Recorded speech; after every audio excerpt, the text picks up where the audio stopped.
Good afternoon and welcome to the third day of the RaceB4Race Religion and Enmity Symposium. I'm Mayte Green-Mercado, Associate Professor of History at Rutgers University, Newark, and member of the steering committee for our working group on race in the pre-modern world here at Rutgers, and I will be moderating today's panel. Before introducing you to our speakers, I would like to remind our audience that closed captioning for this session is available, and you can click on the closed captioning button for a transcript of our meeting. I also want to remind everyone that if you are tweeting about the conference, you can use the hashtag RaceB4Race, and that you can use the Q&A box at the bottom of your screen to write your questions for our speakers. The title of this panel is Exceptions, Justice, Sovereignty, and Slavery.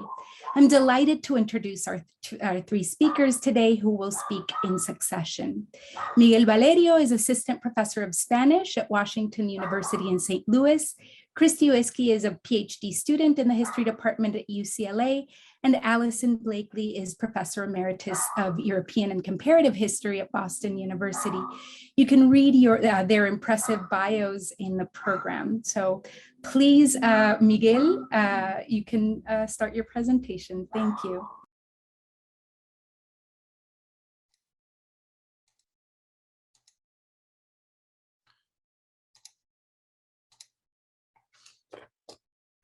Thank you, Mayte.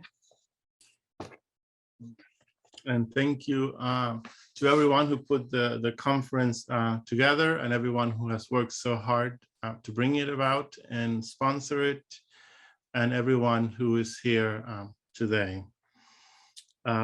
In my talk, I'm going to talk about some anti-Black measures or events in colonial Mexico City. And then I will also talk about the racialization of slavery and how that was connected more broadly to the lives of people of African descent in colonial Mexico and the Atlantic writ large.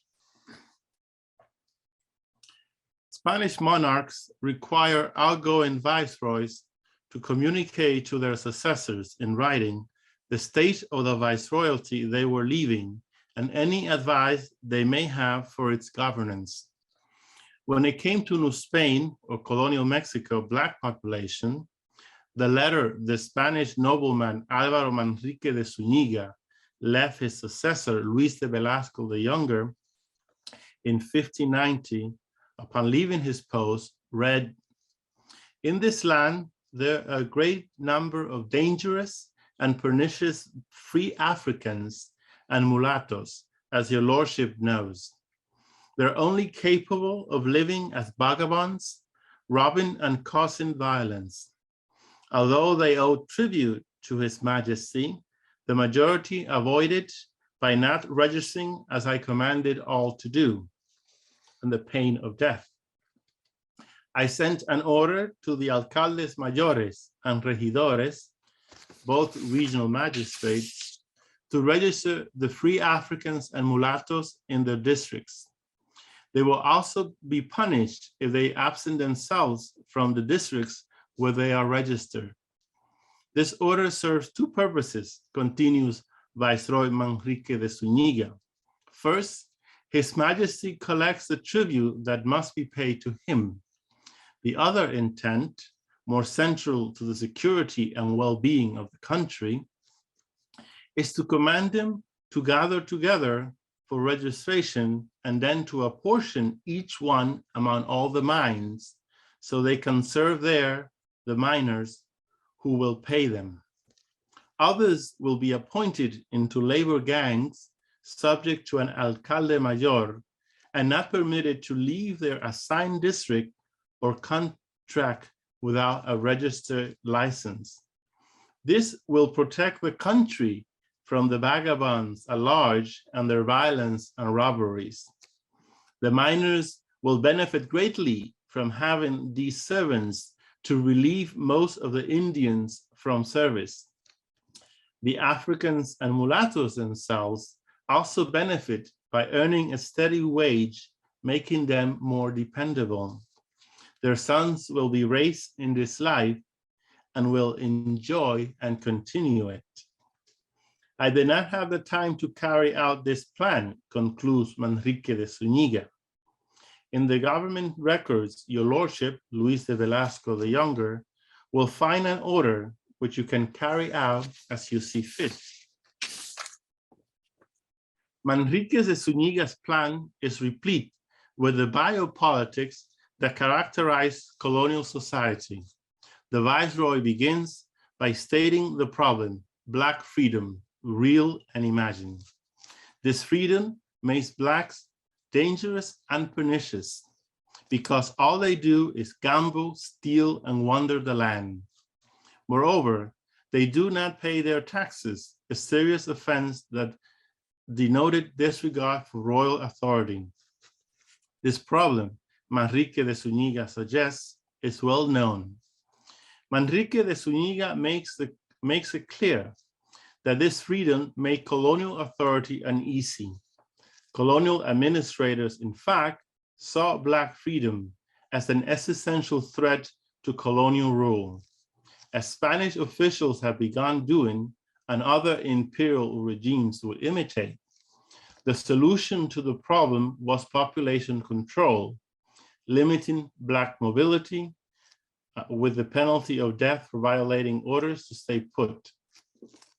Manrique's plan also reveals what guided his reasoning: collecting taxes for the royal coffers, securing the territory, easing the burden of indigenous laborers, and more importantly, providing miners and by extension Spaniards a steady labor force for generations to come.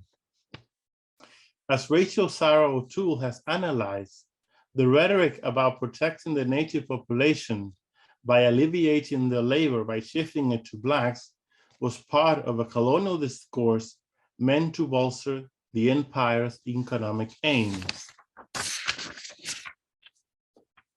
The Viceroy detailed plan reveals the apparatuses the colonial state could and often deploy to control its subaltern population: tracking, confinement, policing, labor, and punishment, including the ultimate punishment of death. Indeed, no early modern empire had as many apparatuses of population control in place as the Spanish Empire. Thus, the Spanish Empire is an important locus to begin studying the development of biopower in the early modern world. Manrique de Zúñiga was not the first of last Mexican viceroy to express such sentiments about Afro-Mexicans. 10 years earlier, in 1580, outgoing viceroy Martín Enríquez de Almanza y Ulloa wrote to his successor, Lorenzo Suárez, that Blacks are one of the things with which one must have more particular caution in this land. Enrique de Almanza's reign was characteristic for his violence against Afro-Mexicans, limiting their mobility, denying their requests for hospitals, and among others measures, ordering the castration of runaway slaves. While this latter measure was intended to dissuade others considering leaving to found maroon communities, it also prevented these ungovernable slaves from producing equally unruly children. In this paper, I will discuss how New Spain anti-Black ethos stemmed from a racialization of African slavery, as well as two examples of how this anti-Black ethos led to the maligning of Afro-Mexican clamor for justice and their festive traditions. This pairing may seem odd. It arises from the fact that I have come to this literature from my study of Afro-Mexican festive practices, as in my forthcoming book. But first, I turn to the Jesuit missionary Alonso de Sandoval's explanation of why Africans are Black and destined for servitude. Sandoval, who hailed from Seville, Spain gave to the Indies, worked as a missionary in Cartagena de Indias, Spain, Spanish America's largest slave port in the 17th century. Sandoval worked there for the first half of that century. Sandoval began his ministry with Africans by going down to the port and baptizing the enslaved as they were extracted from the slave ship. By his own account, at one point, Sandoval experienced a sort of conversion, realizing that baptizing enslaved Africans who could not understand the sacrament was of no use to them or the Catholic Church. So he decided to do more in-depth ministry and to write a manual to guide fellow Jesuits on how to minister to Africans, as we may translate the Latin title by which the 1627 manual is best known, De Istaranda Ethiopium Salute. A more literal translation is On Bringing Salvation to Africans. In the first book of the manual, Sandoval, who never went to Africa, wanted to write about Africans' nature and profane costume and rituals. We find Sandoval's explanation of why Africans are Black and destined for slavery in chapter 2, titled On the Nature of Africans, whom we commonly call Blacks, of the first part of his manual. In Sandoval's time, the climate theory espoused by the ancients was loose and whole, unlike Bess, who came to doubt the climate theory because he had seen an Ethiopian as Black as coal brought into England, who, taking a fair English woman to wife, begat a son in all respect as Black as the father. Sandoval came to doubt the climate theory because of reports of albinism in Africa, which many of the slave traders the Jesuit interviewed for his book share with him.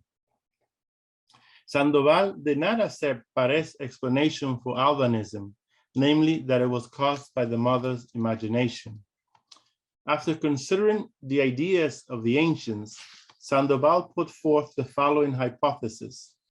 Whence, although I judge all these opinions to have some foundation, I presume that the cause of this wonder, albinism among Africans, is another.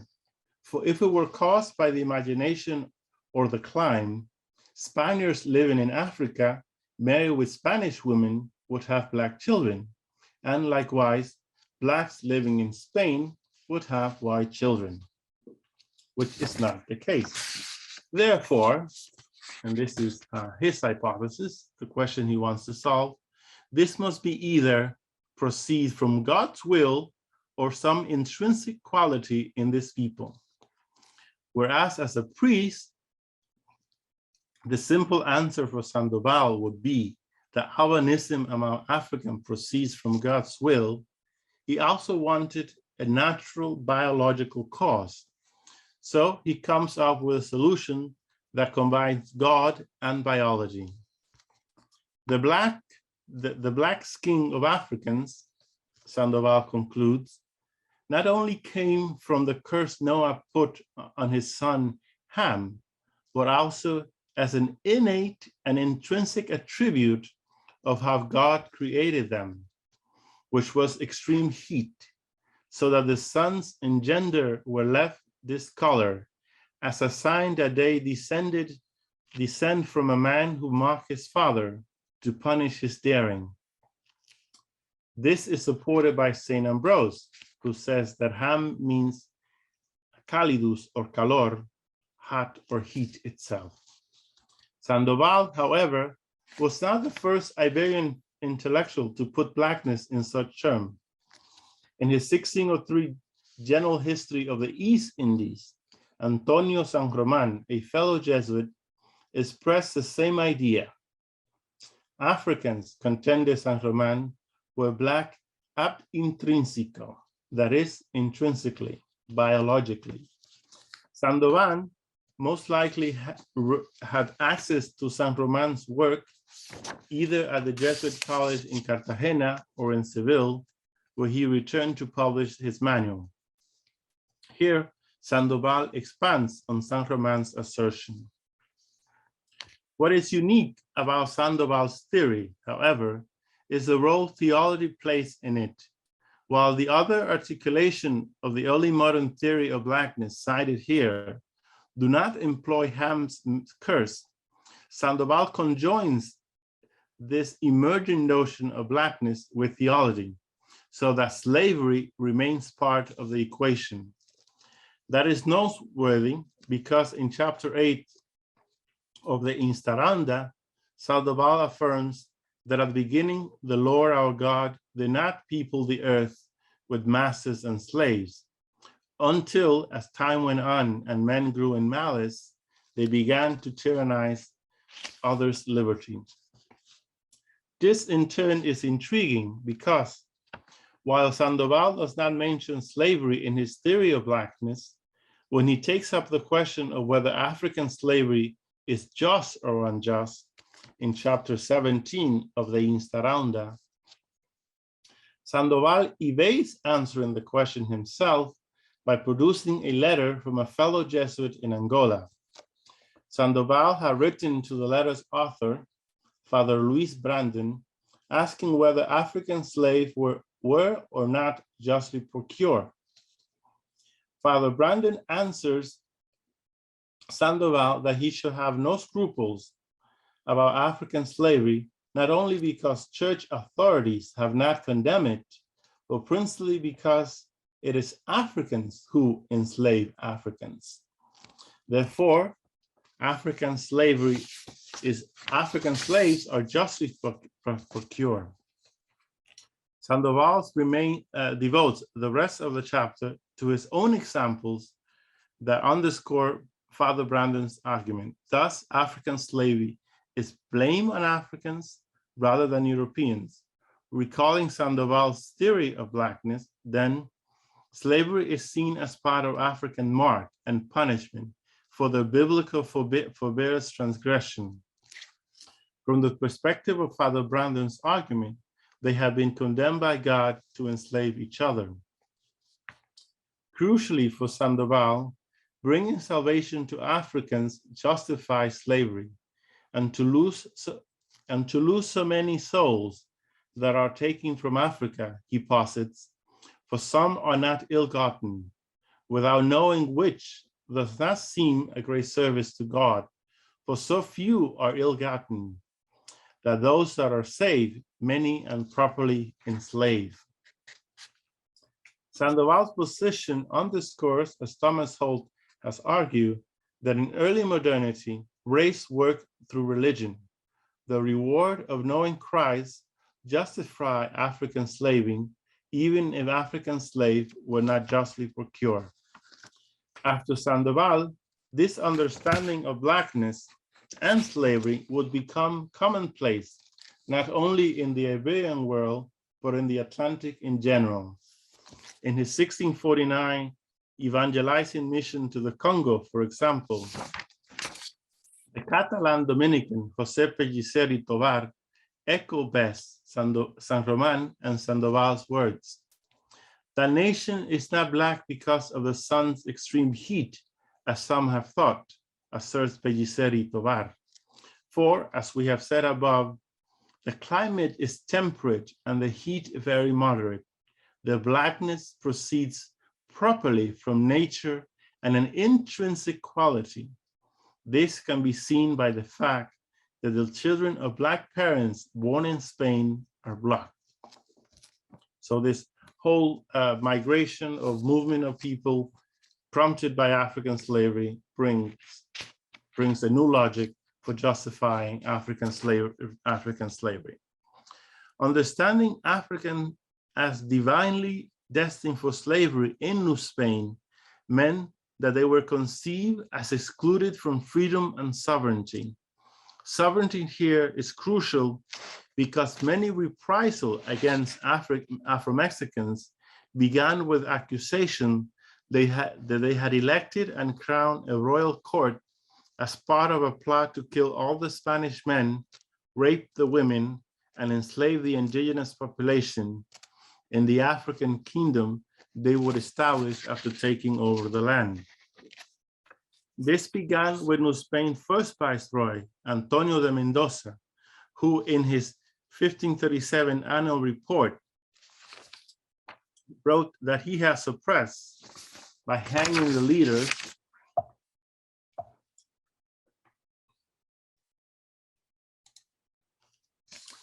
a Black rebellion that had begun with the election and coronation of a king. Yet, the only reliable evidence we have of Afro-Mexican electing royal courts is for festive purposes, the subject of my forthcoming book. This tradition was widespread in the Atlantic and must have been known to Mexican colonial authorities who participated or witnessed public festivities that included festival kings and queens. However, this did not stop the royal magistrate, Luis Lopez Azoka, of accusing a group of Afro-Mexicans who elected a royal court during a Christmas Eve celebration in 1608 of plotting to overthrow the Spanish regime.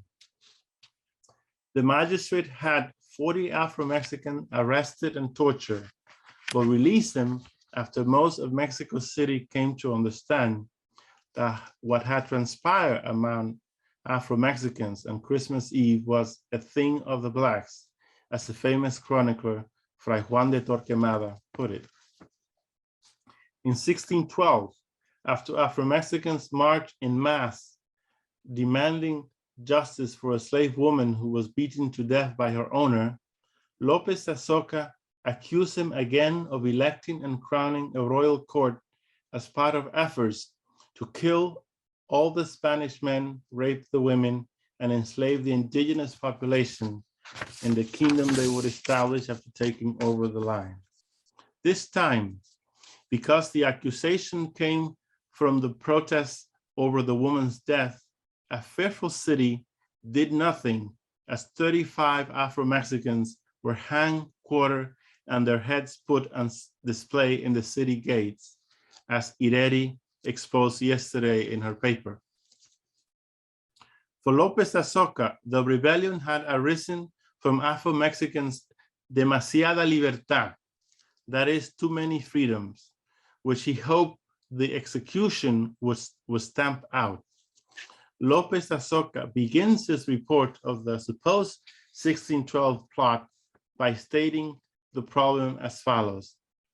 The great number of enslaved and free Blacks and mulattoes in this viceroyalty, and particularly in Mexico City, which increase with both those who are born here and those who are brought from Africa, and the freedom and license with which this people has acted because of the goods and good treatment which they receive, and the expensive clothes, dances, weddings, confraternities, burials, and free houses which they have, where they live in sin, has caused that neither free nor slave does any work.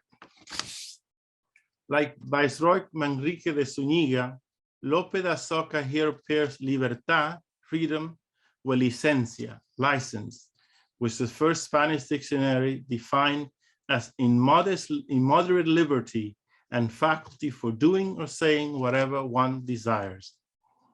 It was this freedom, real and imagined, that Mexican officials like Viceroys Manrique de Zúñiga and Enrique de Armanza and López Azoka saw not only as dangerous, but as ones to which Afro-Mexicans had no divine or ontological natural right.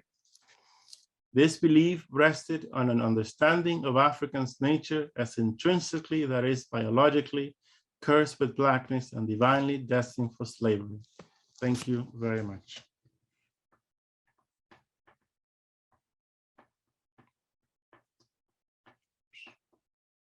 Looking for the control panel. I can't find it.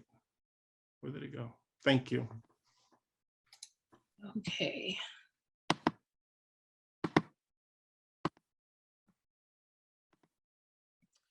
Okay. Hi, I'm Cristi Whiskey, and the paper I'm presenting today is titled Questionable Bills of Sale, Legal Opinions in Race Making in the Trans-Saharan Slave Trade. In my talk today, I will look at Ahmad Baba's The Ladder of Ascent, towards grasping the law concerning transported Blacks, or another known title from the manuscript, Miraj al-Sud. He wrote his manuscript in 1615 at the beginning of the 17th century. I'm revisiting this text to think about Ahmad Baba through the lens of Black and pre-modern critical race studies, a perspective in which scholars have not discussed Ahmad Baba's work. My intervention focuses on the ways in which anti-Blackness and race have had a long-standing presence in early Islamic history, while at the same time making the argument that Black Africans from the region known as the Sahel or Sahara themselves are a part of early Islamic history. Thus, my paper considers or explores the connections, divisions, and regionalism that existed between West Africa and North Africa, and how the trade in enslaved men and women became profitable on multiple fronts. This trans-Saharan slave trade into the Islamic world stretched from the Mediterranean Sea, Indian Ocean, and Atlantic Ocean, and everywhere in between. Ahmad Baba's Ladder of Ascent is a written record about the correlations between race, slavery, and Islamic law, and how these three concepts already had a defined meaning and interpretation in the 17th century. The Ladder of Ascent is a legal opinion that gives insight into the legal debates on slavery in 17th century West Africa. My talk will be organized into 3 sections: a discussion of Ahmad Baba, a closer analysis of the Islamic jurisprudence around the question of enslavement of free Muslims, and a wider contextual discussion that considers how discussions in Black Atlantic, particularly Black feminist work in this area, Mediterranean studies, and Islamic studies in Africa, and especially the trans-Saharan slave trade, can be used to have a wider conversation about anti-Blackness and pre-modern critical race. Ahmad Baba wrote his fatwa, or legal treatise, in the city of Timbuktu, one of the most influential places that contributed to the production of Islamic thought and intellectual history. Scholarly discussion has seen this work as an explanation of jurisprudence and its relationship to the enslavement of Black men and women. The Ladder of Ascent is a compilation of replies concerning the legitimacy of the capture and transportation of enslaved Black West Africans. Ahmad Baba's fatwa had a wide-ranging audience. This fatwa could have been used and circulated throughout Western Africa and the Maghreb. And his legal treatise could have served as a legal guide to an assortment of Arab and Damazian enslavers, as well as other legal jurists. His opinion was a response to letters sent by Said ibn Ibrahim al-Jiyari from Tuat. Al-Jiyari sought Ahmad Baba's legal advice because he noticed the frequency of both non-Muslim and Muslim Black men and women being sold throughout regions in the Maghreb. Thus, he sought legal counsel from Ahmad Baba to understand how race played a role in the evolution of the trans-Saharan slave trade. More specifically, Ahmad Baba catalogs the complexities between race and slavery and writes that the demarcation of difference amongst enslaved Black and women or those vulnerable to kidnapping and enslavement were not always clear. In this way, Ahmad Baba's legal opinion created an ambiguous zone in defining who is a free Muslim. This means that he gave the merchants who wrote to him a legal loophole to potentially find legal backing to enslave free Black Muslims. The Ladder of Ascent helps us think about the relationships between jurists, enslavers, and Black Muslims and non-Muslims. Al-Jiyari's concerns revolve around finding ways to discredit Muslim identity, specifically to benefit from the profits of the slave trade. He posits that distinctions between Muslim or non-Muslim identity was not of particular concern to enslavers, sellers, or buyers. Not only that, but Ahmad Baba's work illustrates the problems circulating around determining whether or not the enslaved were Muslim or non-Muslim, and the extent to which slave raiders, as well as traders, questioned whether or not the sale of Black enslaved men and women were even legal. I believe that we must keep cognizant formations of racial literacy and race making in pre-modern West Africa, as well as the Maghreb influence in facilitating evolving notions of race. While examining the contact zones between Western European slave traders and adjacent slave markets off the West African coast. In this archive, we see that racial theories are commonplace in the dominant discourse found in the 17th century Sahara, as well as Sahelian borderlands. What are the implications of the ways in which the language of race surfaces in legal opinions? As I read through his text, these are some of the questions that surfaced for me. How original was Ahmad Baba's legal opinion on the conditions that need to be met to satisfy the legal retention of Black enslaved peoples? And how are Black West Africans transformed into commodified objects using both legal and religious language? Ahmad Baba, an Islamic scholar, was commissioned to write his legal opinion on the topics concerning the capture of Black West Africans, the journey to the slave market, and the questions that arise over religious and ethnic identity.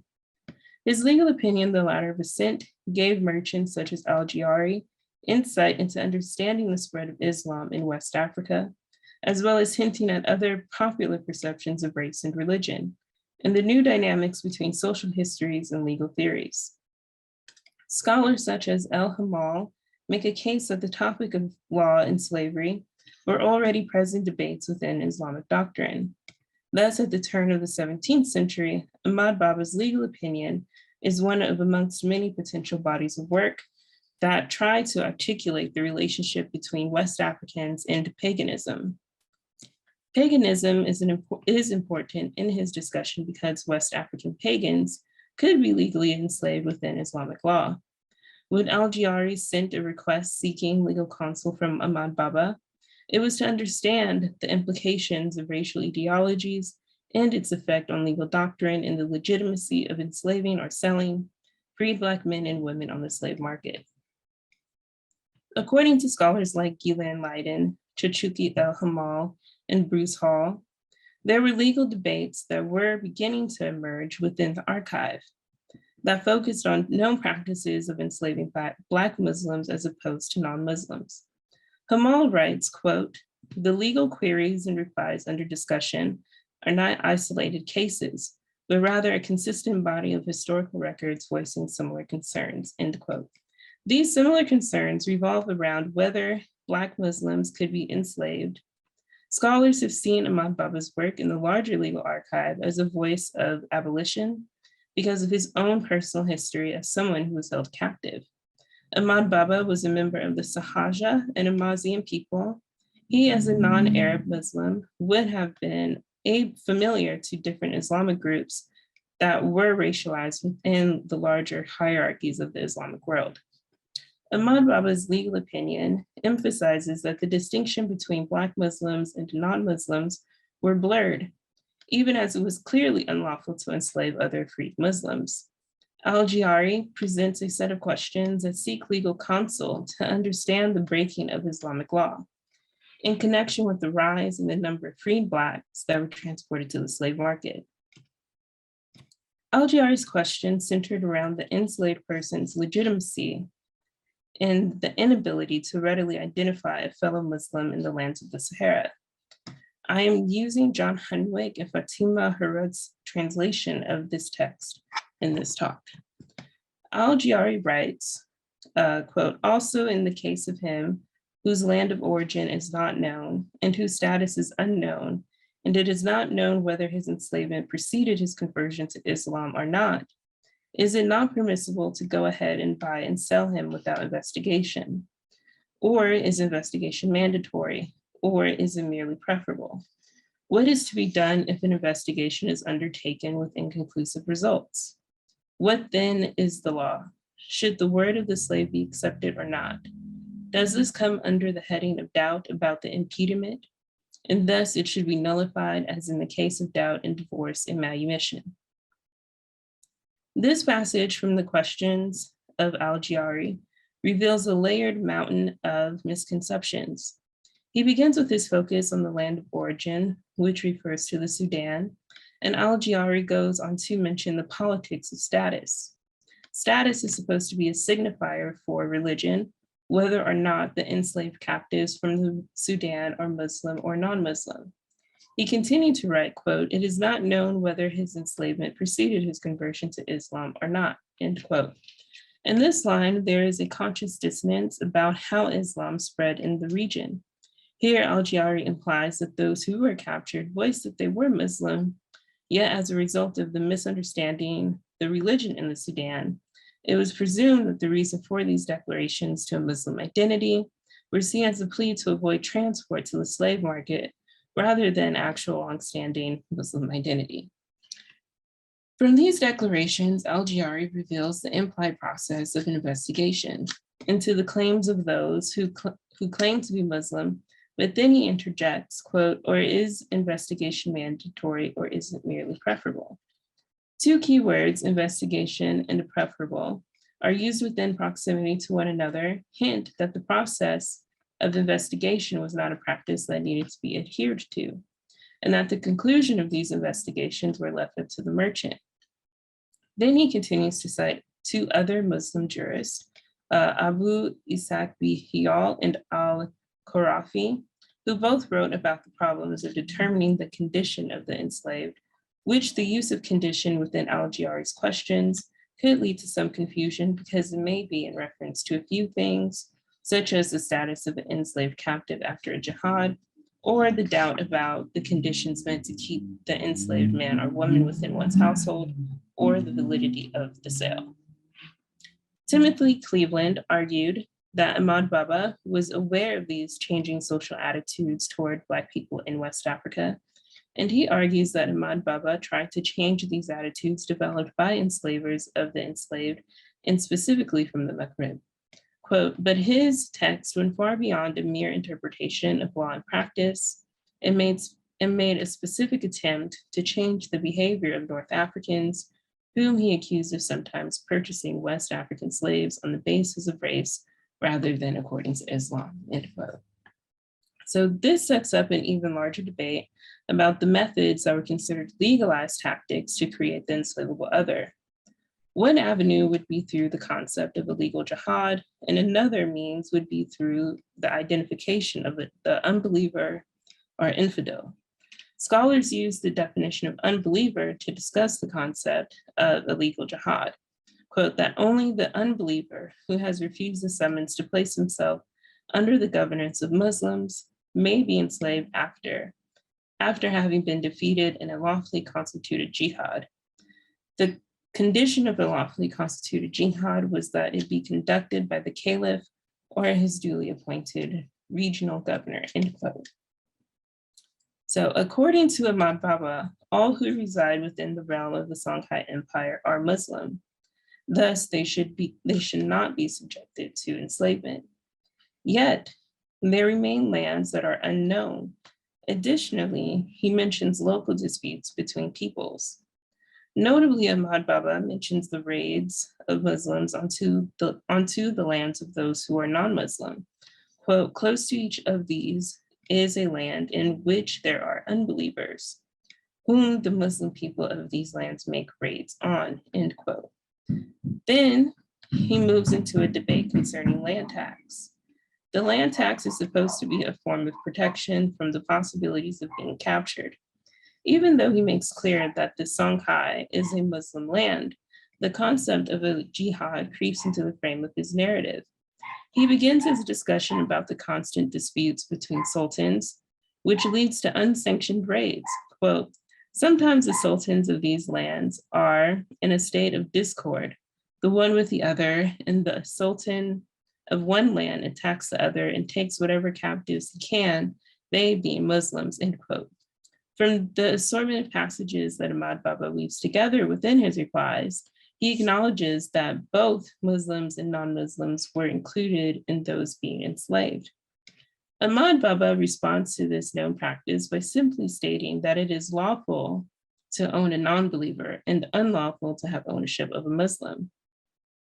But he says, "it is known that according to the Sharia, the sole reason for being owned is unbelief. Thus, whoever purchases an unbeliever is allowed to own him. In the contrary case, he is not. conversion to Islam subsequent to the existence of the aforementioned condition has no effect on the continued ownership. So although it does address the illegal aspect of owning enslaved Black Muslims, his answer is still rooted in a stance of anti-blackness. His crucial point, in the contrary case, he is not. Conversion to Islam subsequent to the existence of the aforementioned condition has no effect on continued ownership. So the construction of these two sentences really sets up an incredibly difficult process for Black Muslims to legally prove a Muslim identity, while at the same time reinforcing the position of Black subjectivity.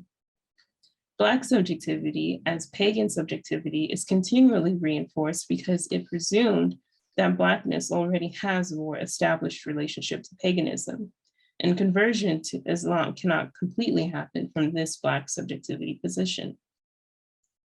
Ahmad Baba, to some extent, could relate to captivity because he spent many years in exile in Marrakesh. However, even with his experience of seclusion, he illustrates the limitations of relatability. His legal opinion on the issue of slavery is that one should not enslave other Black Muslims, but the capture of non-Muslims was acceptable. And even with the latter, the continuum to full Muslim identity for Black West Africans is constantly put under pressure. As mentioned earlier through Al-Jiyari's questions, we can see the unfolding friction in the legal theory of enslavement when it is applied to Black men and women. Al-Jiyari mentions the testimonies of those who claim to be Muslims were subject to investigation, but the process of proving who was Muslim proved to be the legal negation needed to enslave people from West Africa. Al-Jiyari, and more broadly speaking, enslavers in North Africa, were aware that there were Muslims in West Africa. But is this history of Islam accepted, or do Arabs and North African capturers of the enslaved created narratives for Black people that originated in the Sudan? Saidiya Hartman, a cultural historian on Black life in the 19th century, mentions in her interview with Frank V. Wilderson, quote, "The slave occupies a position of unthought."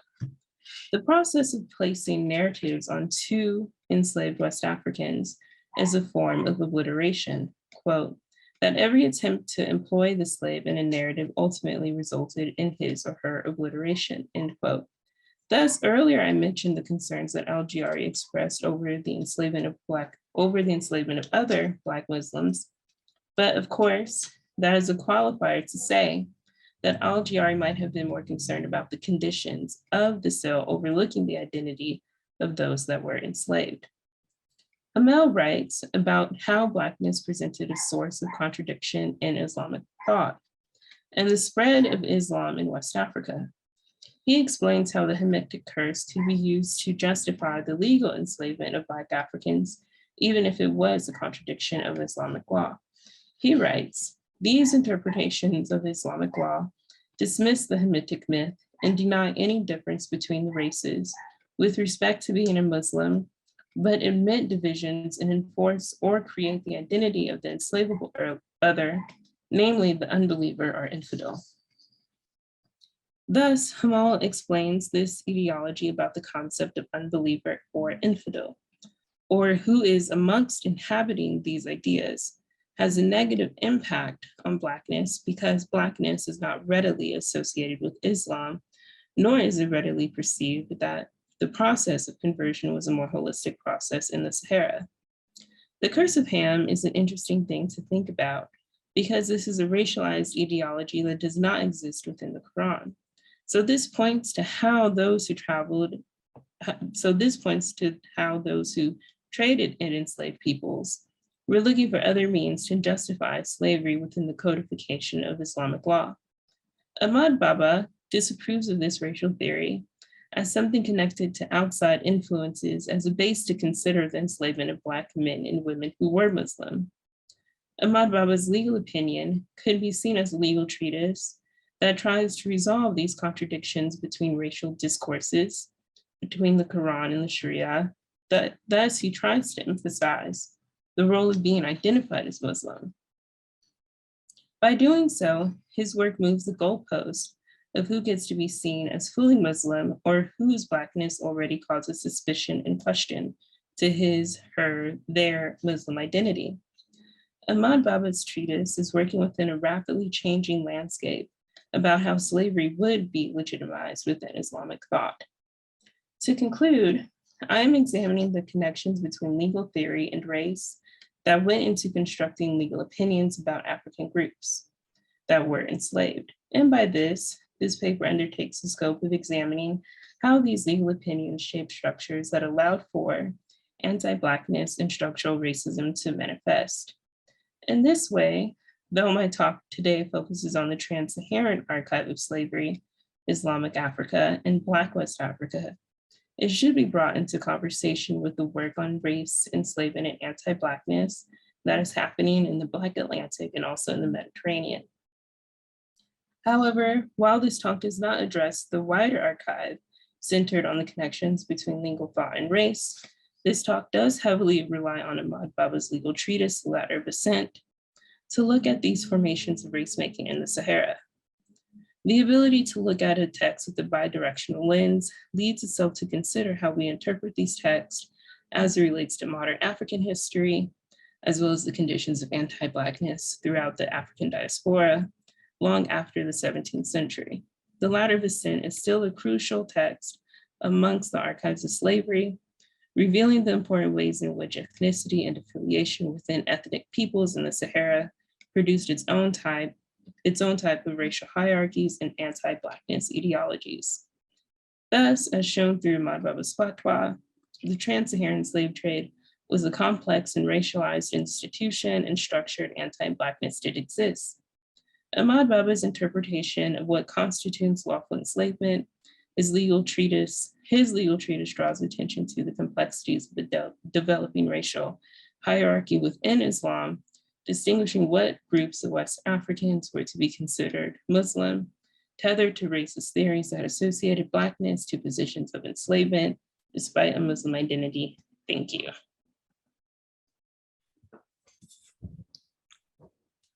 Okay, I'd like to begin by thanking the conference organizers for including me. I'm enjoying the sessions very much. I've titled my presentation, RaceB4Race Region and Enmity, and my topic is Dutch exceptionalism as soft power in the era of Grotius.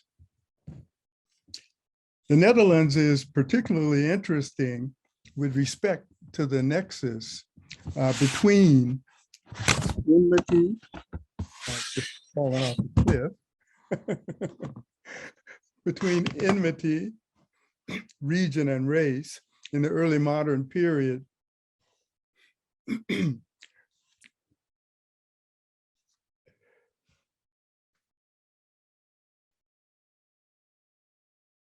That came on without my touching anything. Let me start. Someone will be advancing your slides, so you just have to say next when you want the new slide, and we will take care of it, okay? Oh. Okay. I'll see if that works. Let me begin again. My topic is Dutch exceptionalism as soft power in the era of Grotius. The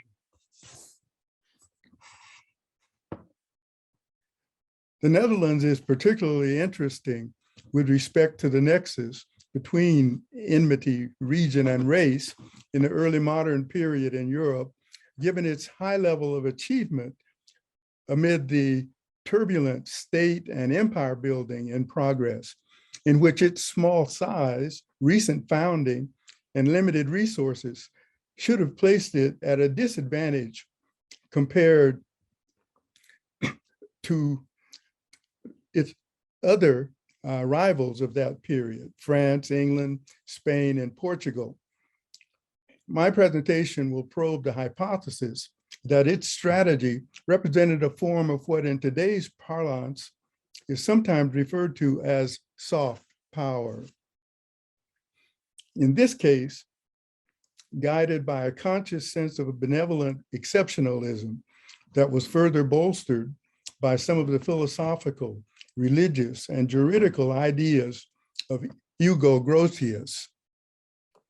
In current political discourse, the Netherlands is often mentioned along with England as examples of exceptionalism in that period for their rejection of the royal absolutism all their contemporary rivals practice.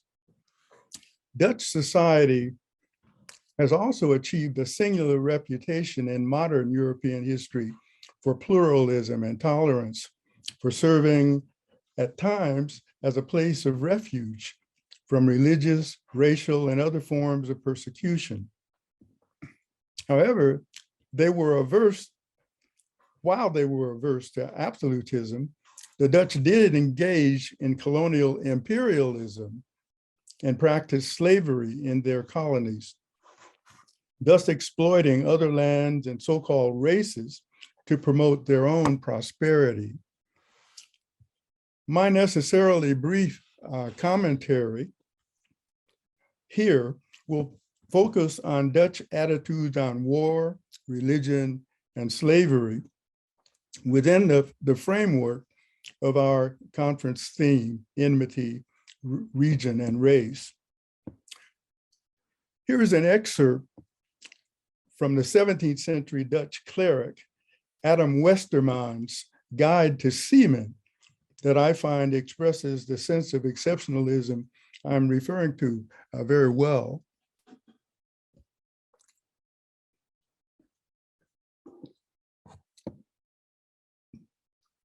But coming to the Netherlanders, Hollanders, Zeelanders, Fries, etc., what shall we say of them but that they all excel as seafarers and might well be called Neptune's brood, the makers of all sorts of ships who yield to no nation in the world in quick and adroit navigation, skillful, and who carry on massive trade and wage mighty war at sea with very little help.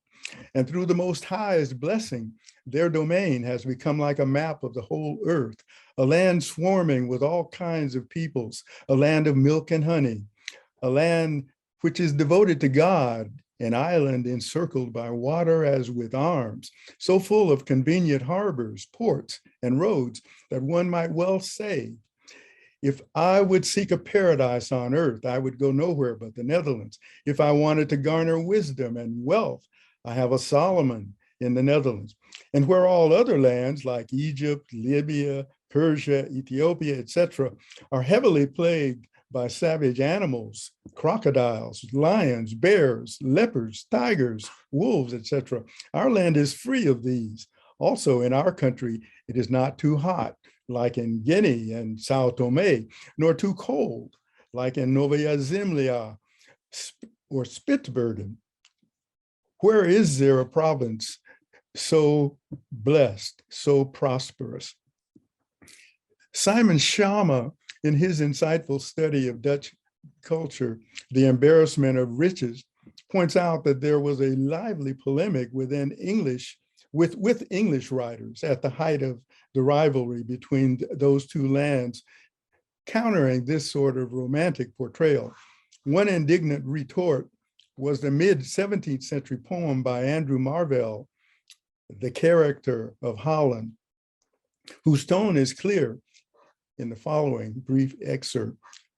Holland, that scarce deserves the name of land, as but the offscouring of the British sand. This indigested vomit of the sea fell to the Dutch by just propriety.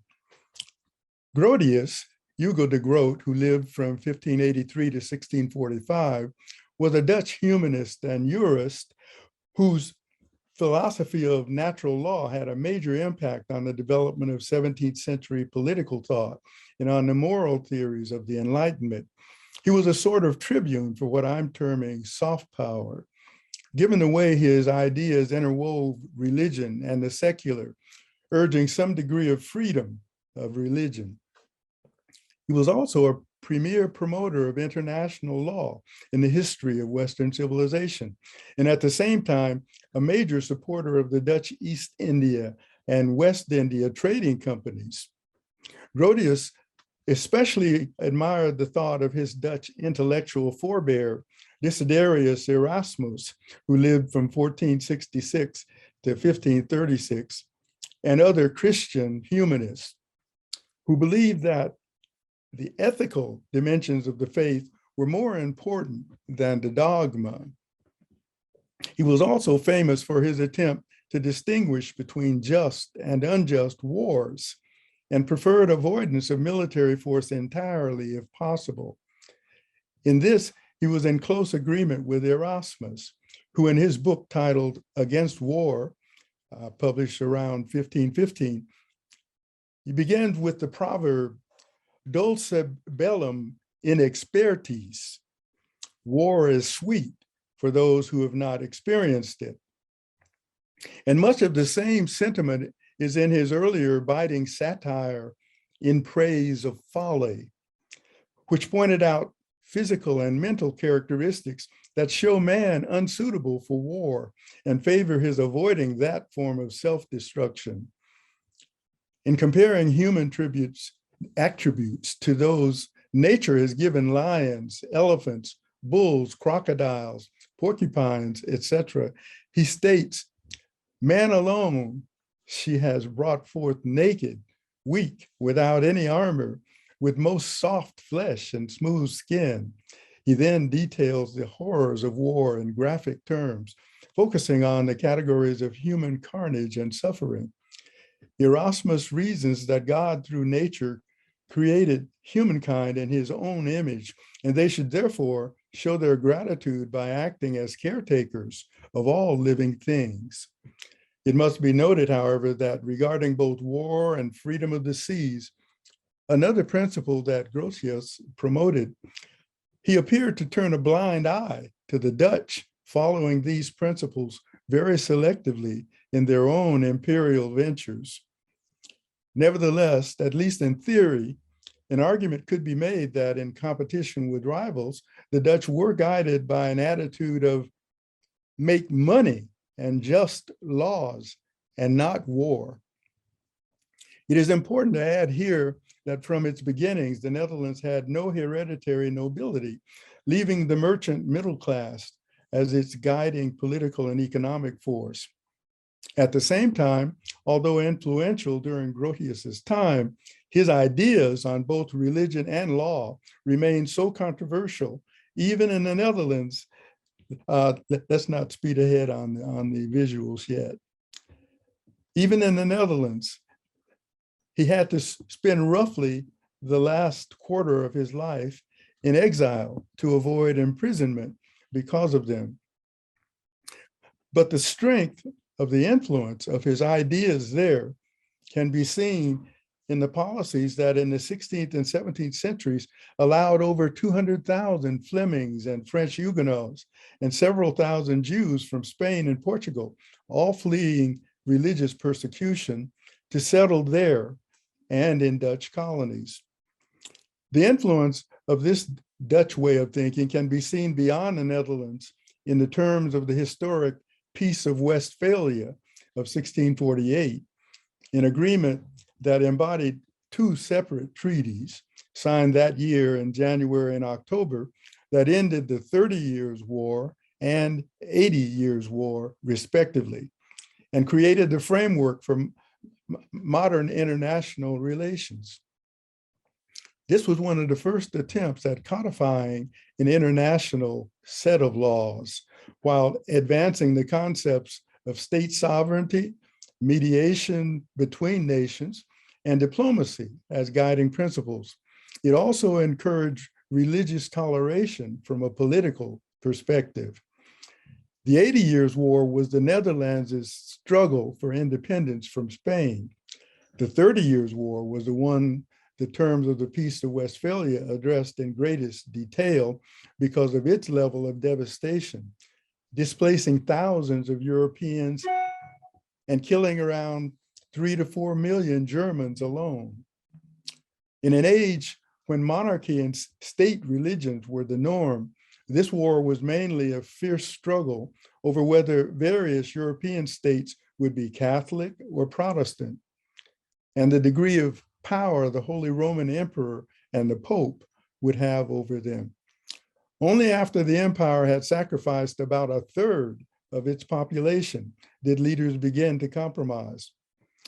The Westphalia Accords recognition of the futility of war, the desirability of a certain degree of religious freedom and of state sovereignty are the agreement's clearest reflections of the Dutch thought that is under discussion here. For my thesis, it is very significant that the main means through which the Dutch practiced what I'm calling their exceptionalism was their East and West India companies, chartered by the Dutch government in the early 17th century with separate boards of directors based in the Netherlands. These two companies founded and governed colonies that promoted Dutch commercial interests in Asia, Africa, and the Americas. This ensured that the profit motive would become paramount in the Dutch Empire and not missionary religious objectives, imperial expansion for its own sake, nor racial attitudes. This also explains the insistence on decentralization of political power, providing more freedom for the merchant class and more justification for pragmatism over dogma as a guide to how to relate to other races, religions, and cultures. From the 17th century onwards, the Dutch started to colonize in Indonesia and the Americas, as well as many parts of Africa, including Ivory Coast, Ghana, South Africa, Angola, Namibia, and Senegal. And now, if you look at my visual, the marginal illustrations on maps of the time to some extent reflect Dutch and other European attitudes toward other world populations. The second slide, please.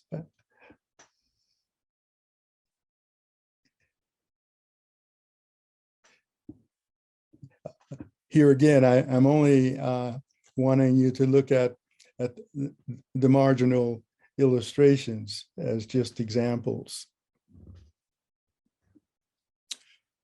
Both companies freely employed non-Dutch officials, soldiers, and clergy, including Belgians, Germans, Britons, Frenchmen, Poles, and others.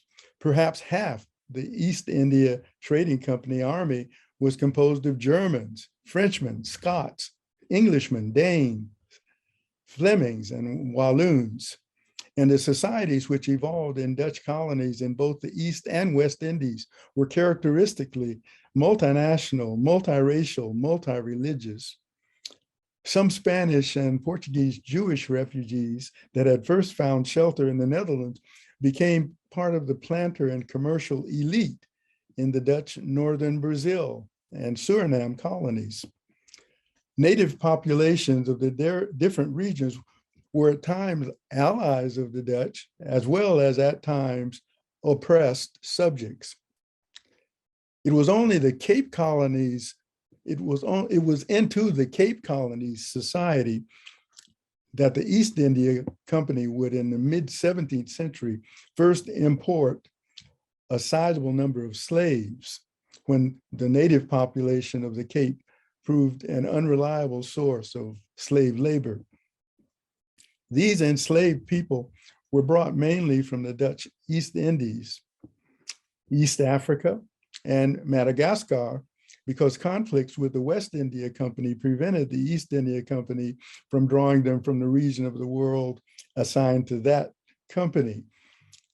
It would be in their northern Brazil colony that the Dutch would first be drawn into the Atlantic slave trade. And that was in earnest later that century. Their participation in that trade was at first very controversial in the Netherlands, but would eventually deliver over 500,000 enslaved Africans to the Americas by the end of the 18th century.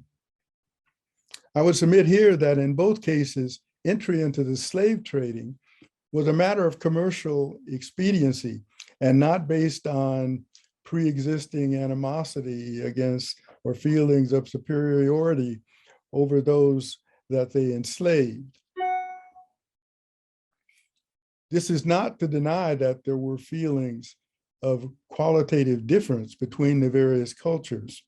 In the Dutch case, reinforced by their exceptionalist notions, which were in turn buttressed by a royal family that, along with the commercial elite, espoused the Calvinistic version of a chosen people narrative. However, the horrible slaughter the various European societies carried out against each other in just the two wars alone that I have mentioned here undercuts any notion that the inhumane abuse represented by the practice of slavery was originally based on a normative racial or color prejudice.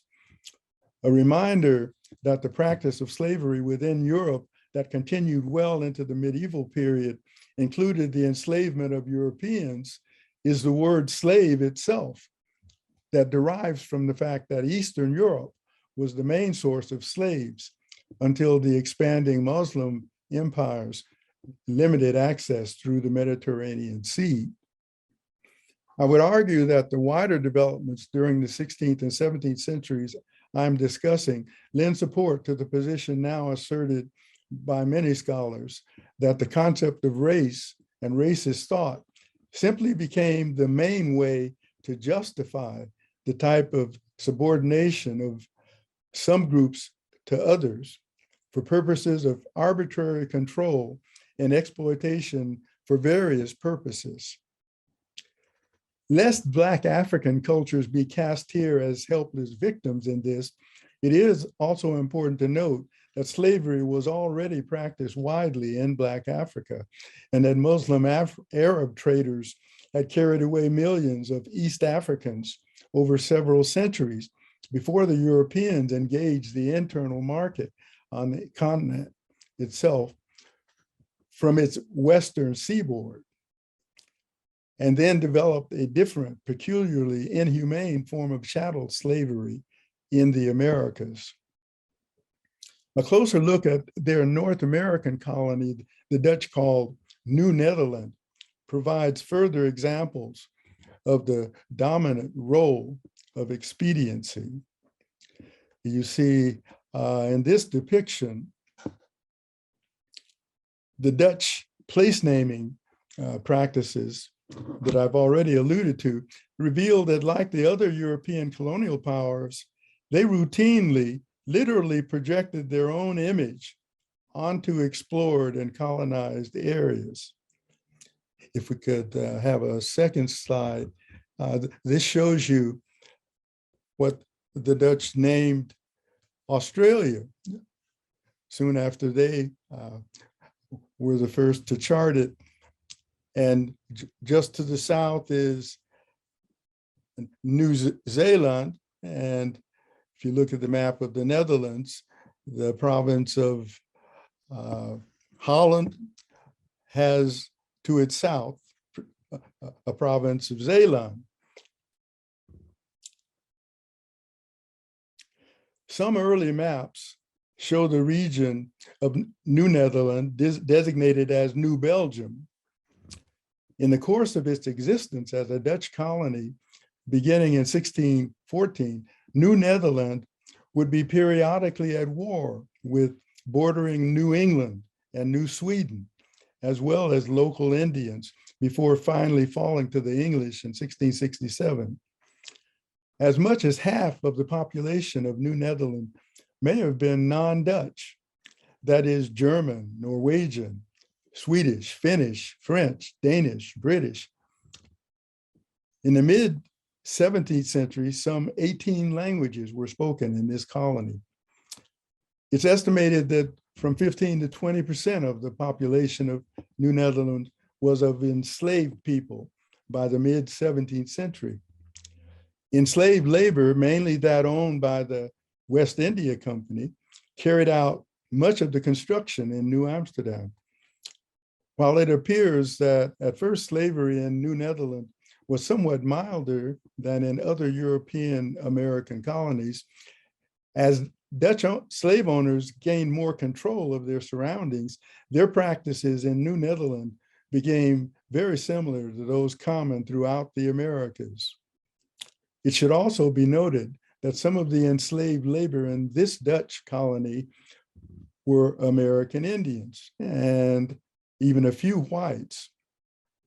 The West India Company did develop a policy that allowed for limited manumission of its slaves, but apparently mainly to render slavery more stable. Some cases of intermarriage between Blacks and whites were also recorded, but as elsewhere, sexual mixing outside marriage occurred much more frequently. The Dutch Reformed Church allowed the children of some Christianized slaves to be baptized. In all cases, however, the main consideration was the desire for order and efficiency rather than racial justice. Allow me to quickly share a few images that show that there was at the same time some ambivalence in Dutch attitudes toward Blacks.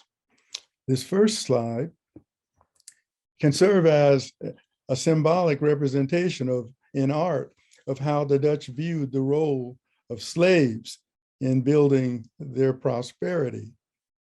You can see the ships in the background, for example.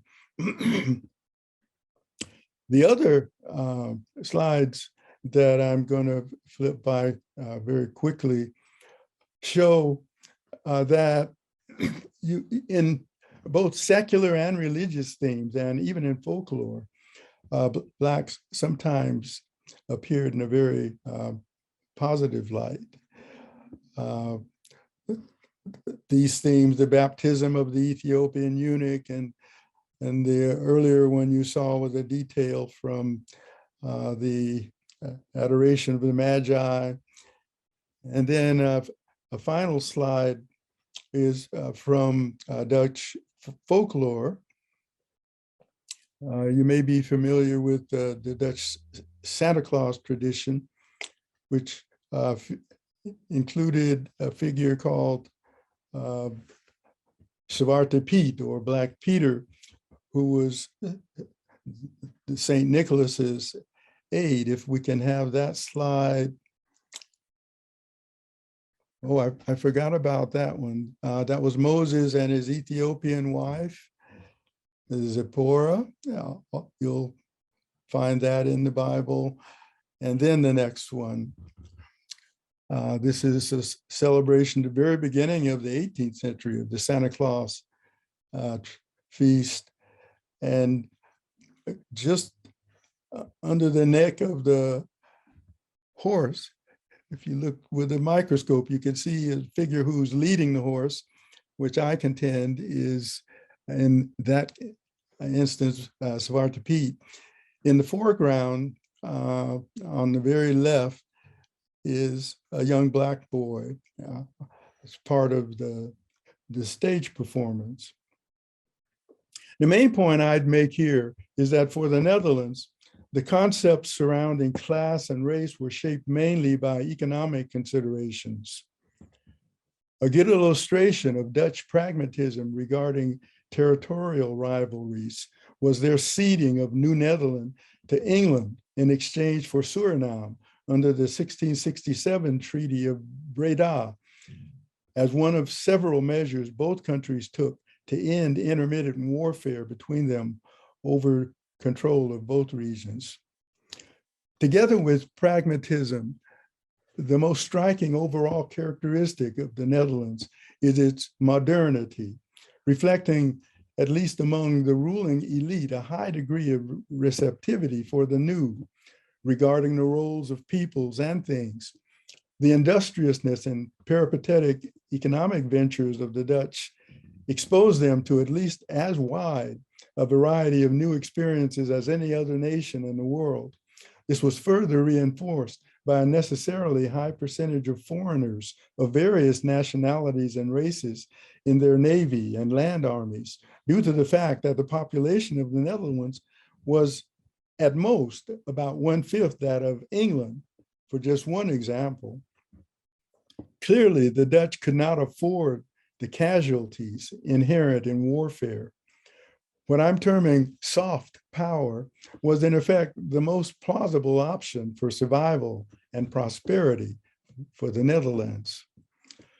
Scholars have pointed out that in hindsight, the Peace of Westphalia may be viewed as a reference model for later international pacts down to the present day, including the Versailles Treaty, and for political federations that, in addition to the United Provinces of the Netherlands that had already been formed in 1581, could include the United States of America, and international initiatives for promoting peace and prosperity, such as the League of Nations, the United Nations, and the European Union.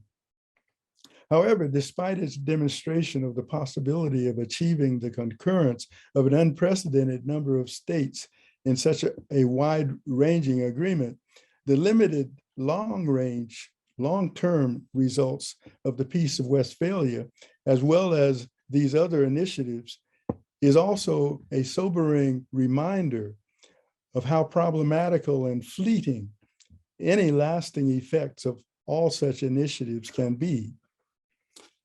However, it was a lasting achievement to expand the concept of what is possible.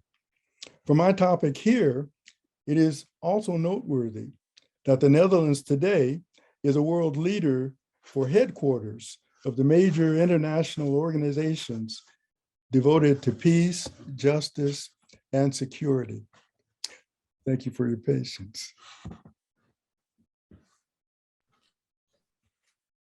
Thank you so much to all three presenters. This has been a great session. I first want to remind everyone that you can use the Q&A box at the bottom of your screen to write your questions for our speakers. But while those questions are coming, I would like to think a little bit about these papers together and ask some very general questions, hopefully with the intention of starting a conversation between the three of you. So I want to thank you for these very thought-provoking papers. I see that together they provide a global perspective on the question of justifications for slavery, on race, anti-blackness, and they offer us the opportunity to think about race and processes of racialization, hopefully in a comparative manner. So while your questions come in, I would like to start with these, at least one very general question. So all three papers deal with the question of profit and its relation to the classification of populations that are deemed exploitable or enslavable. Professor Blakely stated that in the Dutch case, slave trade was a matter of commercial expediency and not necessarily based on a pre-existing animosity or feelings of superiority. And then Miguel Valerio's and Cristi Whiskey's papers tell us or suggest different processes. These read together, thinking about these papers together, I was thinking about this idea that in order for a person to be enslaved, a classification of the other that renders the other as merchandise must take place, right? And so I am wondering if all three of you can comment more on the way the concept of race operates in the political economy of your contexts, on processes of domination and extraction of labor in your particular contexts. That is one of the questions. And the other is this idea of the management of racialized populations, particularly in colonial contexts. So in other words, I'm kind of interested in Miguel Valerio's invitation to think about these processes in terms of biopolitics. And so I'm hoping that the three of you can think about these different conceptions of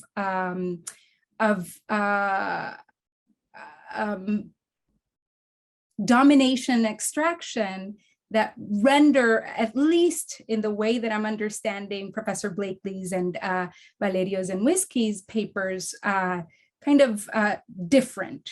So I'll open it up.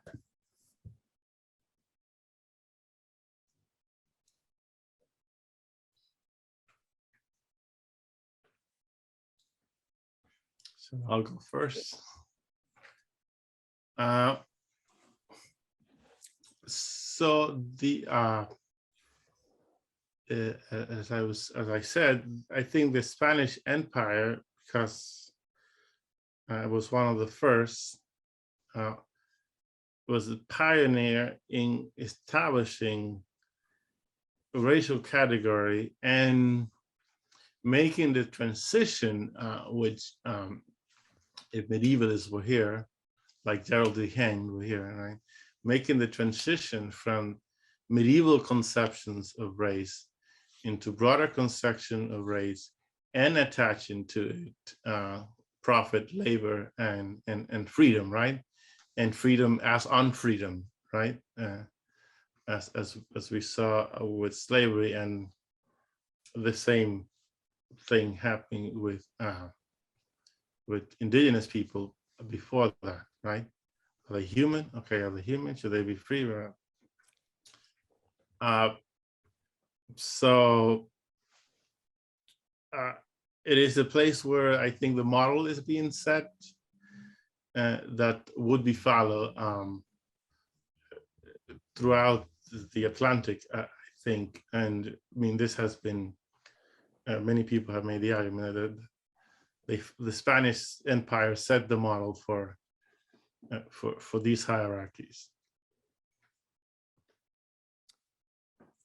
I think the reason that I focus so much on profit and the profit motive is that one thing I learned from this study. I'm not an early modern specialist, and I've of course dealt with this period before as someone who taught all about European history and world civilizations. But as I took this deep dive, I think I came to understand better just how complicated the whole process is. As I started out talking about these Dutch philosophers and moralists, they were really sincere, and there were all kinds of fierce battles between intellectuals about these things and religious leaders. And that's another factor that plays a big role in how the Dutch came around to trying to rationalize what they were doing, which they essentially thought was wrong, very wrong. And yet, because they were also such good businessmen, and sometimes they're referred to as the first truly capitalist modern society, they just couldn't resist. And then in terms of their practice, one of my former students, Andrea Mosterman, just published a book that's titled Spaces of Enslavement.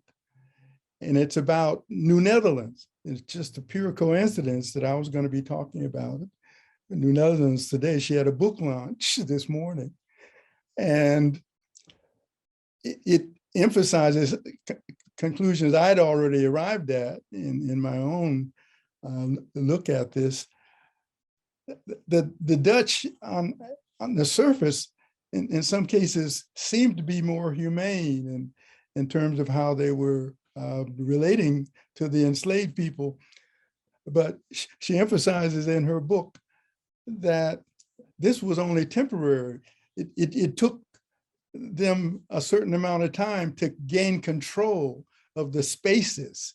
And once they had that, once they could box the slaves in effect, then they showed their true behavior in terms of where they placed their values in terms of property versus human beings. And then racial capitalism is a part of like medieval and early modern Islamic history. And the trade and buying and selling of enslaved peoples throughout the Islamic world became a very profitable adventure. And also, on the other hand, it also became very an important fabric of, let's say, like within like social spaces and social status, and being as like symbol of like wealth within people's like households. I actually have a follow-up question for you, Cristi, related to that. So in the medieval Islamic world, possibly the largest slave trade is with Circassian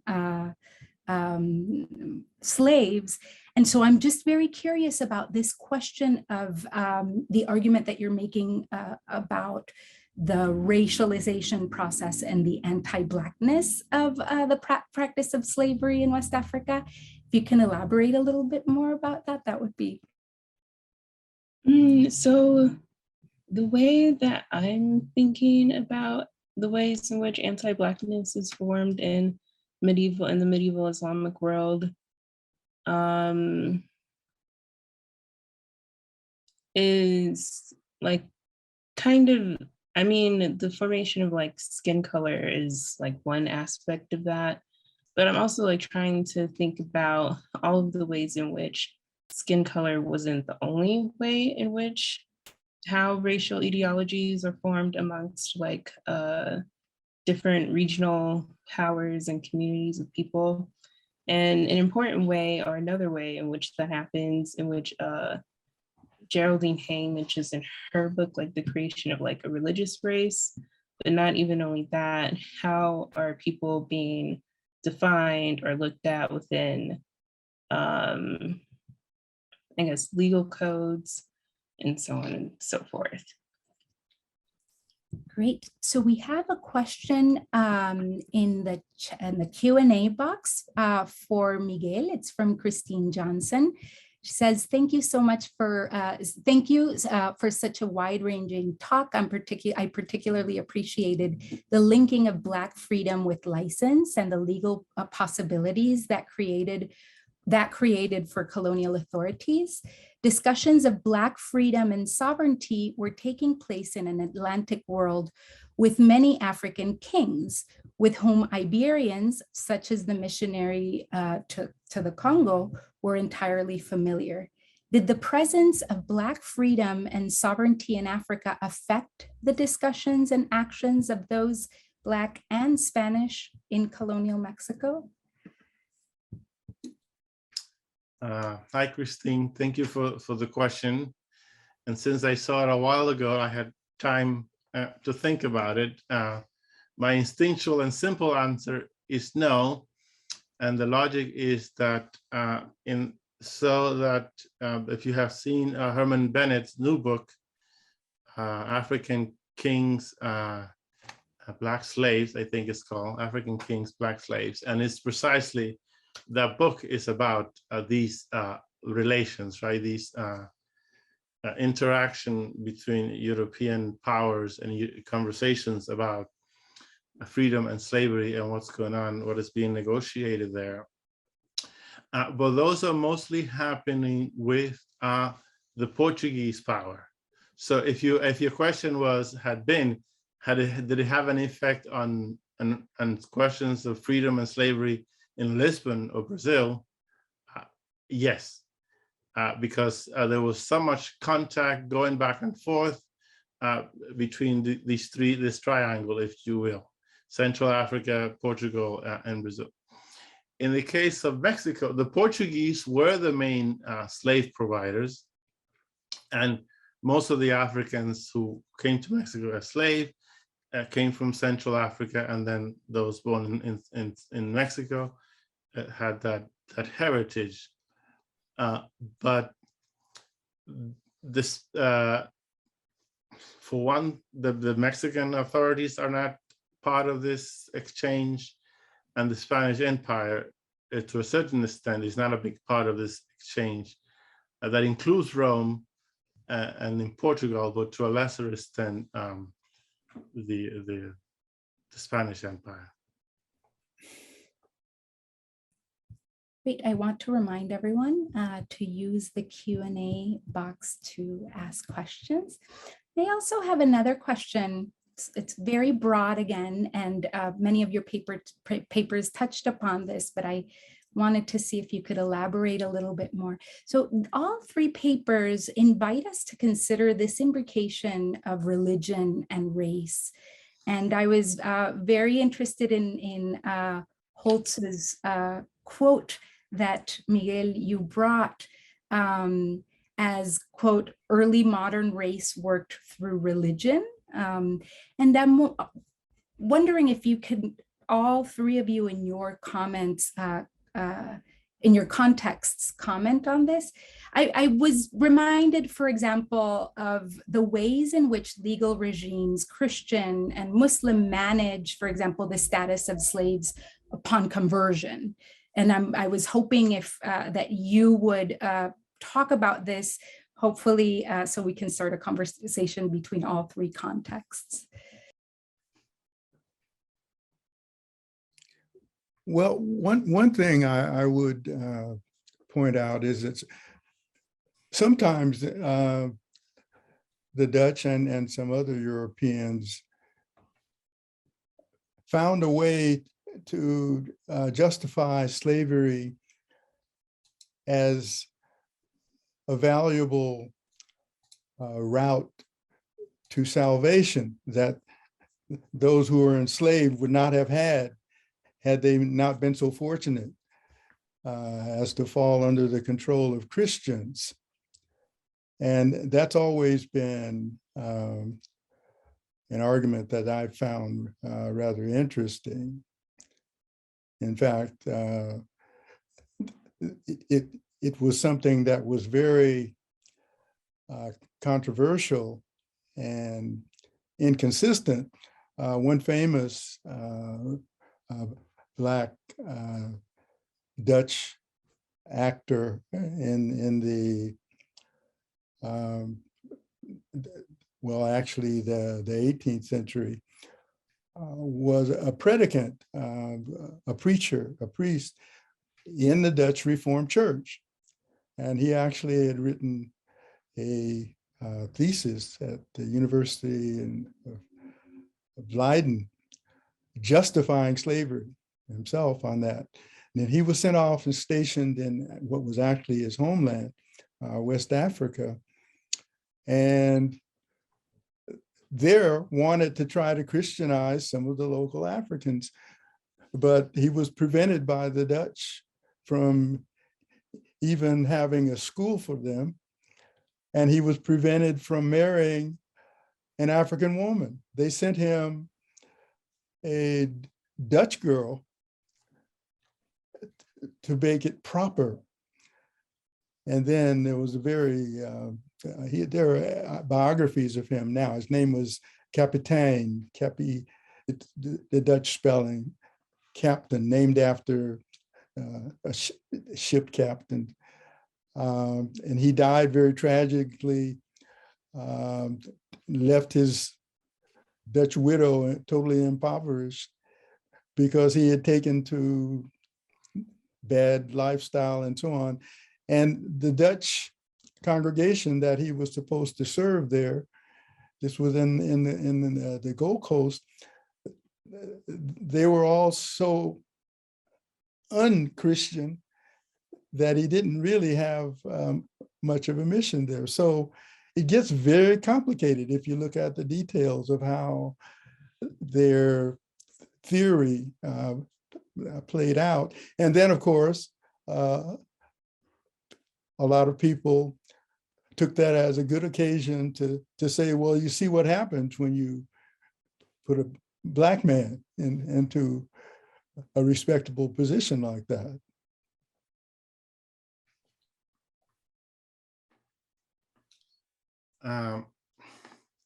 So in the, at first, at the beginning of both indigenous slavery and African slavery, They were enslavable because they were enemies of the faith, right? Hoste fides, right? And that is already doing some race and religion. But they were enemies of the faith. They were infidels, so they were enslavable. And then what really happened was, one, there was a debate among religious, and actually it was a guy who did economics who solved the debate in favor of slavery. He said it was more profitable. We didn't care whether slaves were, you were not morally obligated to know whether slaves were justly procured because it was too far down the chain of production, if you will. But another thing that happened was that Africans, using the Hoste Fide theory, sue in Iberian courts for their freedom on the basis that they were not barbarians, right? And Chloe Ayrton has just published an article on these litigations, right? And so then, okay, we want to enslave them, we have to enslave them. How do we justify? And then that's how slavery comes to be racialized. And of course, religion is there because the greater profit, if you will, right, is salvation, right? So that is used, right? The Dutch are using it, but the Spanish are articulating this idea that the greater profit for them is salvation. And there is, as Geraldine Heng and others have shown, this racial hierarchy of race, right?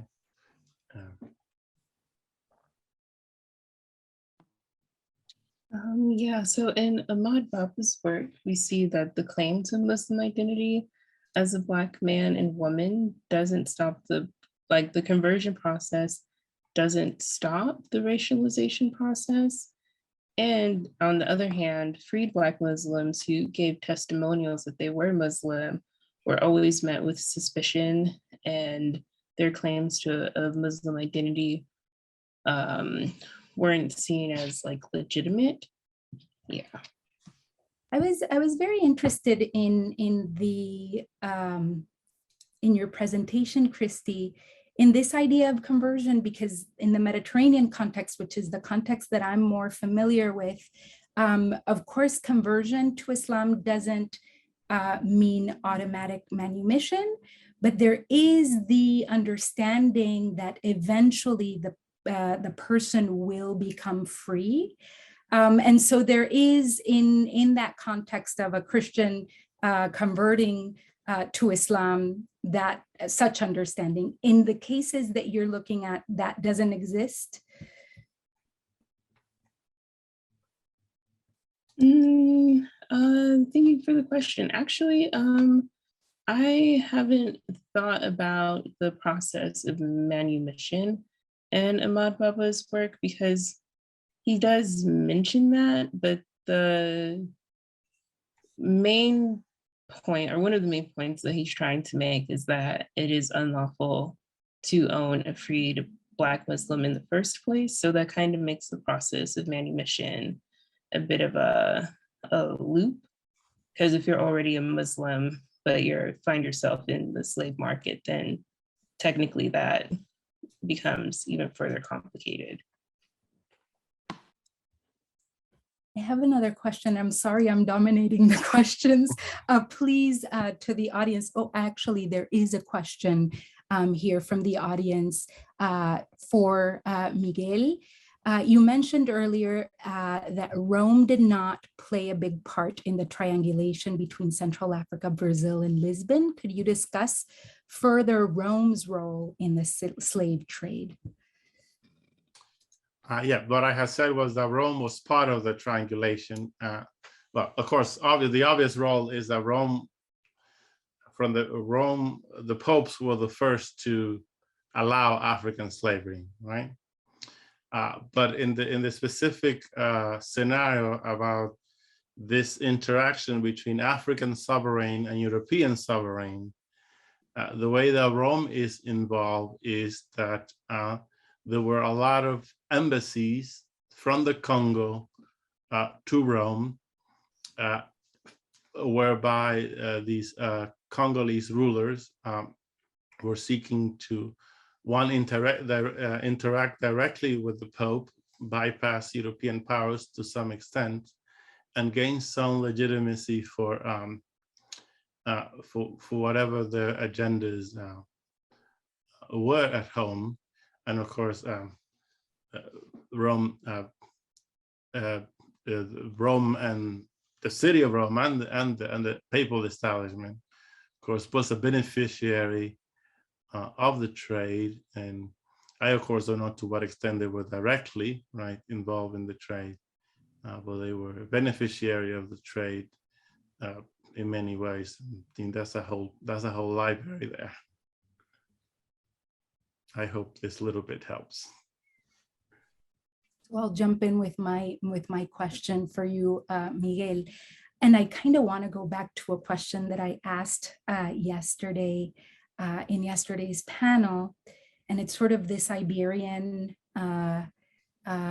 colonial America connection. I was really struck yesterday by Ireri's example that you also talk about of the rebellion. And it made me think of, once again, of these accusations of Morisco rebellions and the way that these rebellions were managed.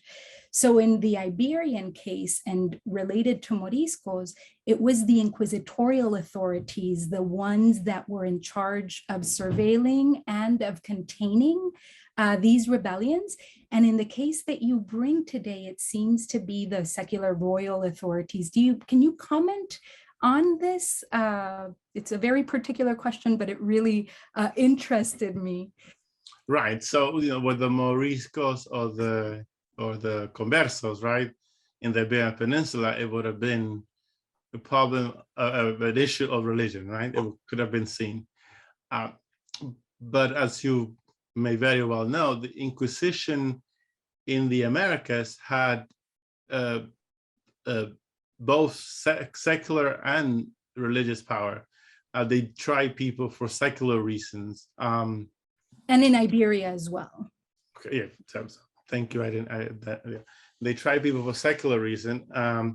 But here in the 1612 case, which is the most pernicious example of what I'm calling in my book this colonial psychosis, right?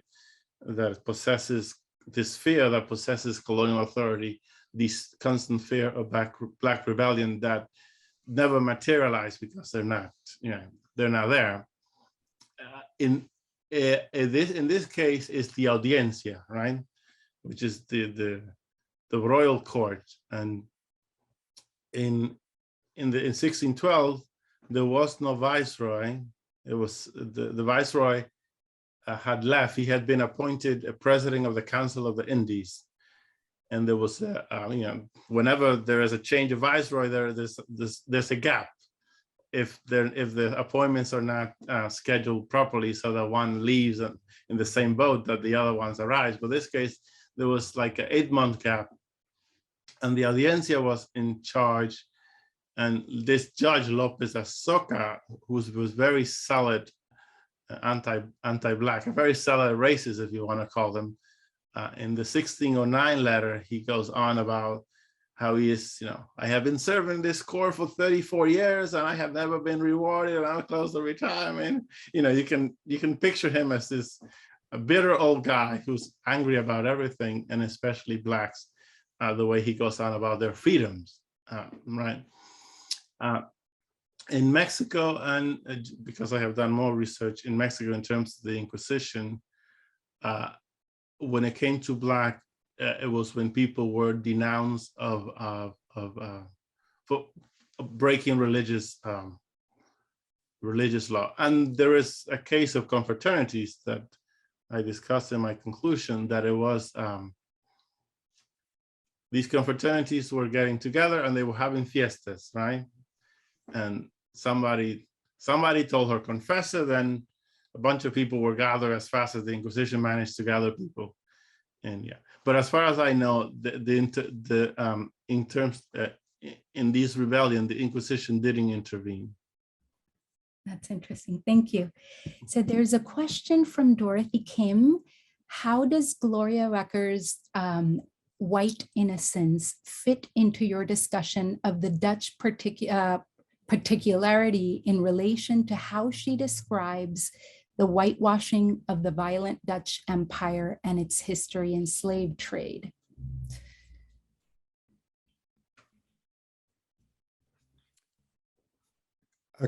Could you say again what that relates to?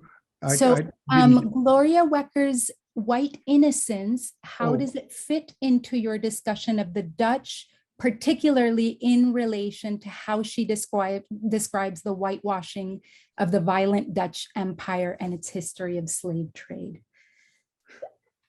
Well, Gloria Wecker is very accurate in terms of how she describes the Dutch practice. In some scholarship on this, there has been a tradition of depicting the Dutch as less brutal. And in part because the Dutch are such good businessmen, you don't want to damage the goods. But in fact, overall, the record doesn't show that kind of gentleness.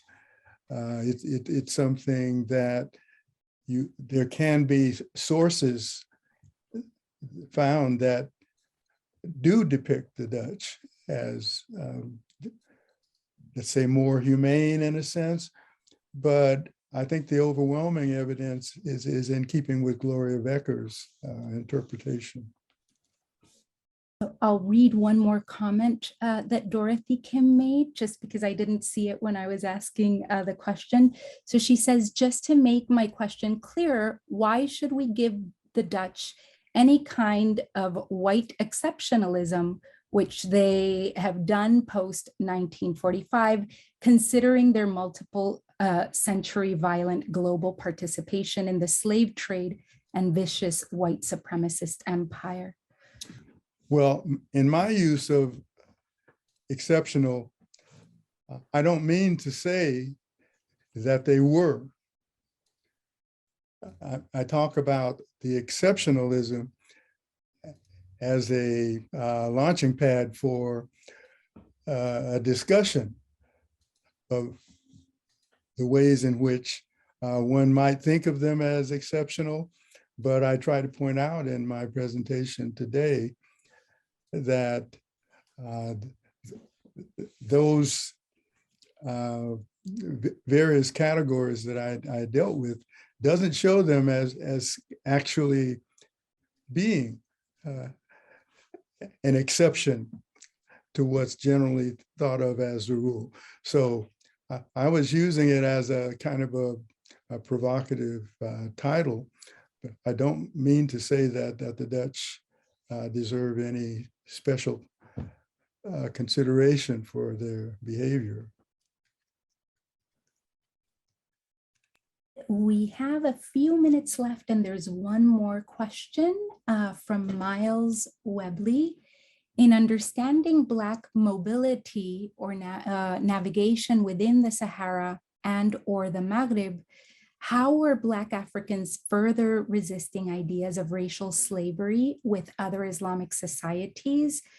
Were there additional legal, social, or political influences in regard to Black enslavement when they interacted with sovereign Islamic African societies?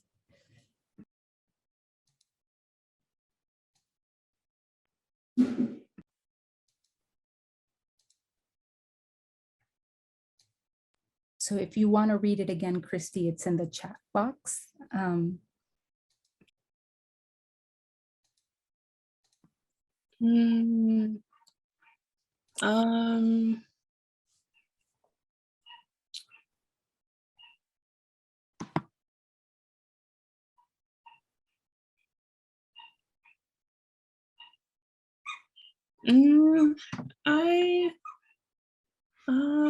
Well, for that question, that makes me think about Michael Gomez's work on African Dominion and all of the different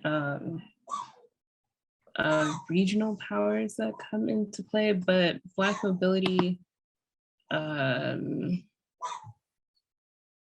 like, does Black mobility in this question like consider like the forced migrations of people across the Islamic land, or the voluntary migrations of Black people across Islamic into the Islamic world? But yeah, I don't, but thank you for the question, yes. But I have one more question for you, but it actually has to do with the circulation of Ahmed Baba's text. I mean, legal opinions can circulate heavily and be copied and reproduced in other texts widely. Could you talk a little bit about the circulation of the text and whether it was reproduced, and if we have a sense of whether it was applied in real life, commercial transactions?